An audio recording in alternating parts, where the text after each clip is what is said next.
Short question, chapter number 9. First question है what are irreversible reaction? Give a few characteristics of them. इनके कुछ characteristics बताने हैं.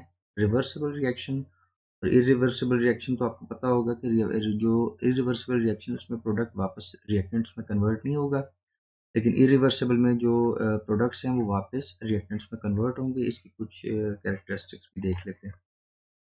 Irreversible reactions are those in which products don't recombine or react to form reactant. In product से वापस reactant नहीं बनेगा. और इसके दो कैरेक्टरिस्टिक्स हम लिख लेते हैं. दे आर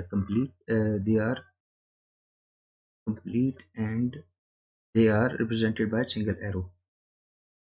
सिंगल एरो से उसको रिप्रेजेंट करेंगे. Hydrogen plus iodine, hydrogen iodide. ये जो बैलेंस रिएक्शन लिखना है इसमें H2 plus I2 2HI.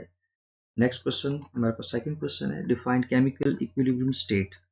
Chemical equilibrium state किसको कहते हैं ये देखते हैं हम इसमें. ये जिसमें रेट ऑफ फॉरवर्ड रिएक्शन और रेट ऑफ रिवर्स रिएक्शन बराबर होगा, ये हमारे पास होगा कि जिसमें हम जो कहेंगे कि केमिकल इक्विलिब्रियम स्टेट. इसमें दो पॉसिबिलिटीज भी हैं, एक है स्टैटिक और एक डायनेमिक है. स्टैटिक में जो आप उसमें रिएक्शन स्टॉप हो जाएगा. इसमें फिजिकल जो एक फिनोमेना है, जैसे बिल्डिंग खड़ी है तो बैलेंस है, तो उसको हम कहेंगे ये स्टैटिक इक्विलिब्रियम है.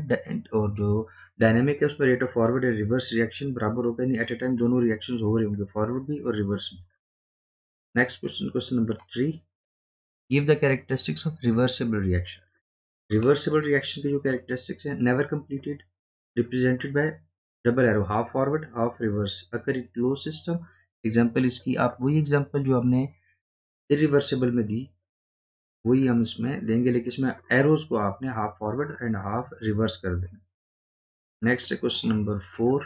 What is how is dynamic equilibrium state establish.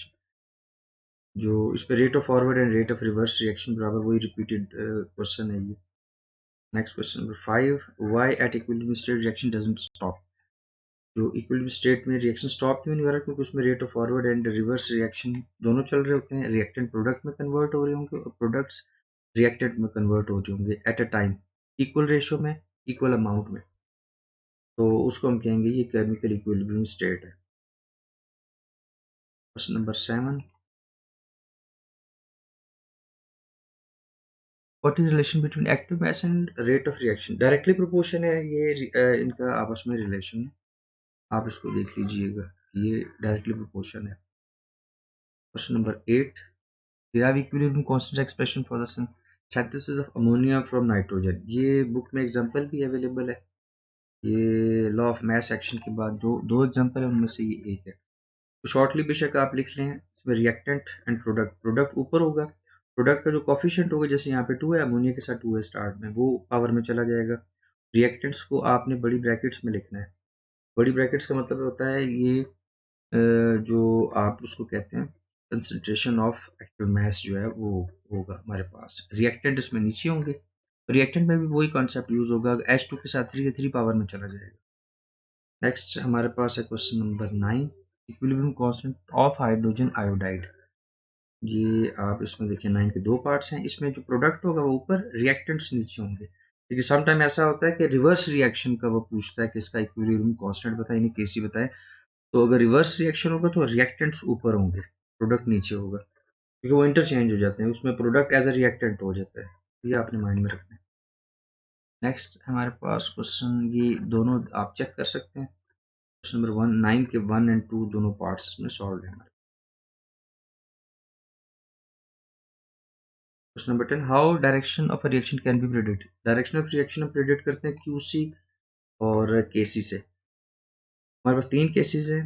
QC जो क्वोशंट रिएक्शन, इसकी डेफिनेशन भी बहुत इंपॉर्टेंट है. QC का मतलब होता है क्वोशंट रिएक्शन, यानी किसी खास सिचुएशन में जब रिएक्शन रिवर्सिबल रिएक्शन जब हो रहा होता है, तो किसी भी पॉइंट पे आप तो उसमें कंसंट्रेशन देखनी है आपने रिएक्टेंट की प्रोडक्ट की कितनी है, उसको QC कहते हैं.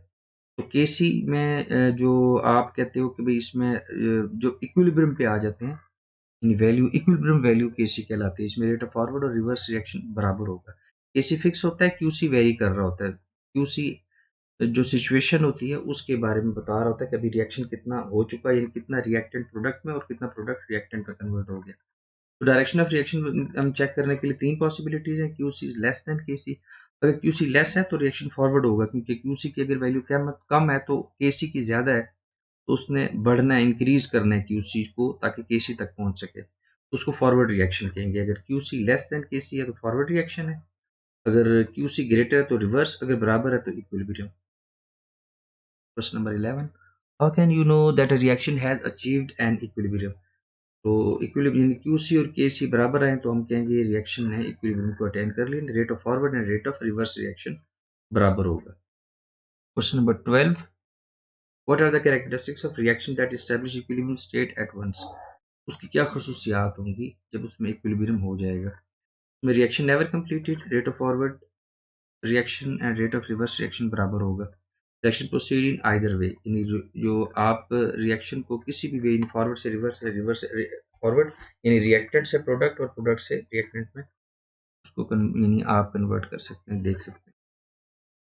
13 क्वेश्चन है, if Q C is greater than K C, Q C greater के सी तो रिएक्शन रिवर्स हो रहा होगा, क्योंकि क्यू सी ने आप कम होना है। Failure of chemist the he not consider the value of Kc and Qc। अब ये एक लॉन्ग क्वेश्चन है, क्वेश्चन लंबा है लेकिन इसका आंसर बहुत सिंपल छोटा सा है।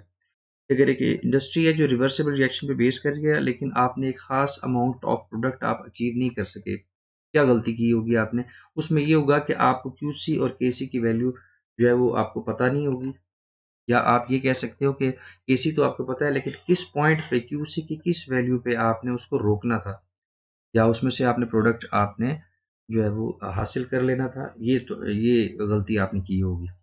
क्योंकि आपको जो अमाउंट ऑफ प्रोडक्ट चाहिए तो उसका ताल्लुक के क्यूसी से है कि क्वोशंट रिएक्शन आपने कितना प्रोडक्ट चाहिए था, कौन सा वाला, वो आपको क्यूसी से पता चलेगा। Failure chemist he not consider the value of QC and KC, required product can be achieve either way at specific value of QC, यानी अगर आपको कोई ख़ास प्रोडक्ट चाहिए कि उसकी मिकदार चाहिए तो वो आपको एक ख़ास क्यूसी की वैल्यू पर मिलेगा, अगर आप उसमें उससे अगर ज़्यादा या कम हो जाती है रिएक्शन में वैल्यू तो आपको रिक्वायर्ड प्रोडक्ट नहीं मिलेगा। तो ये थे क्वेश्चन हमारे पास चैप्टर नंबर 9 की केमिकल रिएक्टिविटी।